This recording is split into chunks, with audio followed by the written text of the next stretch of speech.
The 1MDB audit report was the only special audit report which Datuk Seri Najib Razak requested to see and amend prior to its presentation to the Public Accounts Committee during his time as PM. At the 1MDB audit tampering trial, former National Audit Department Audit Director Sadatul Nafisa Bashir Ahmad said that for a special audit, an auditee usually does not receive the audit report before it is presented to the PAC. During her re-examination as a prosecution witness, lawyer Datuk Gopal Sriram had asked her whether Najib had ever requested to see and amend special reports such as the 1MDB report before. She said Najib requesting a report and seeking amendments was never done before. When asked by the lawyer for an instance where a special report was done, she cited the KLIA-2 audit, which was approved by Najib's administration in 2015. For context, then Transport Minister Datuk Sri Leo Tiong Lai had announced the audit on the airport's construction cost overruns was approved by the then administration. However, unlike the KLIA-2 audit report, Najib had allegedly instructed his former Principal Private Secretary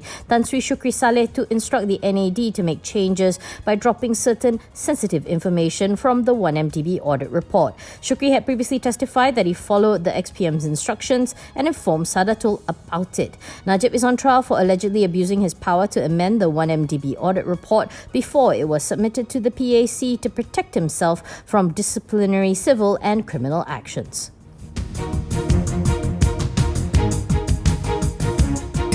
Tenaga Nasional has acquired a 49% stake in Blythe Offshore Demonstrator, an offshore wind farm company in the UK. TNB is acquiring BOD from EDF Renewables, a subsidiary of French utility company Électricité de France.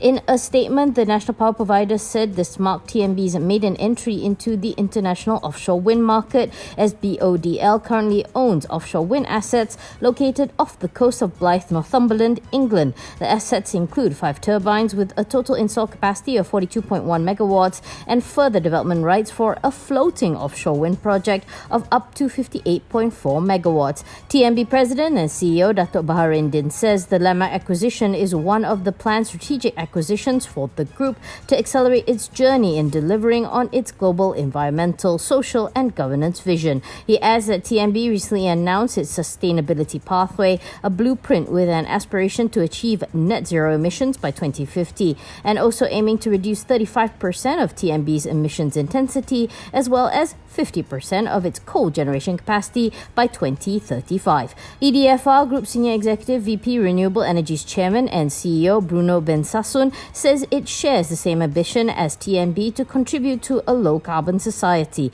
He says that beyond this first partnership, EDFR envisages further cooperation on low-carbon electricity generation in the European continent and in Asia.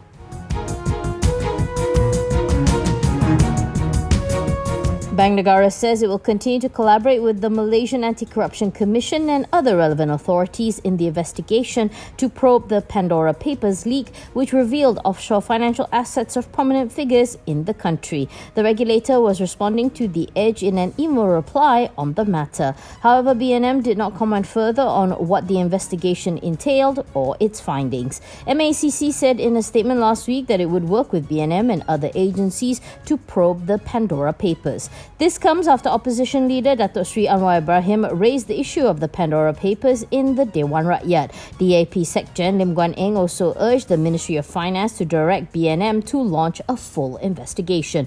The Pandora Papers is an anonymous dump of 11.9 million confidential financial files that included prominent Malaysians and politicians, sourced from 14 offshore service providers that set up and manage shell companies and trusts in tax havens, according to the International Consortium of Investigative Journalists.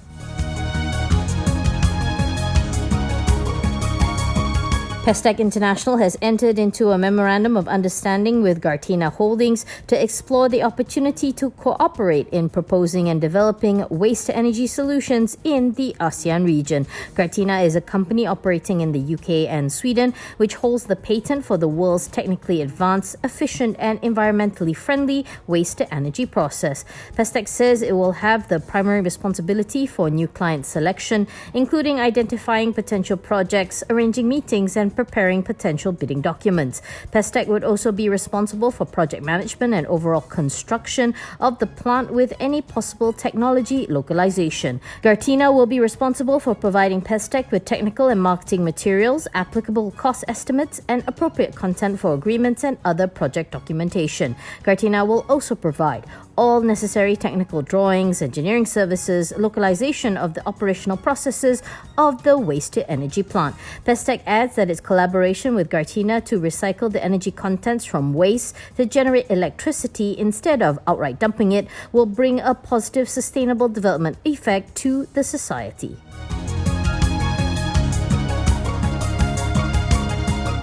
Following complaints from several MySejahtera users about receiving troll emails and spam SMS messages with one-time passwords from the app's help desk, the Ministry of Health has assured that there has been no leak in the database. According to the MOH, based on the initial investigation and actions taken by the National Cybersecurity Agency, the sending of fake emails and SMSs is due to misuse of the API and not a leak in the Mysujatra database.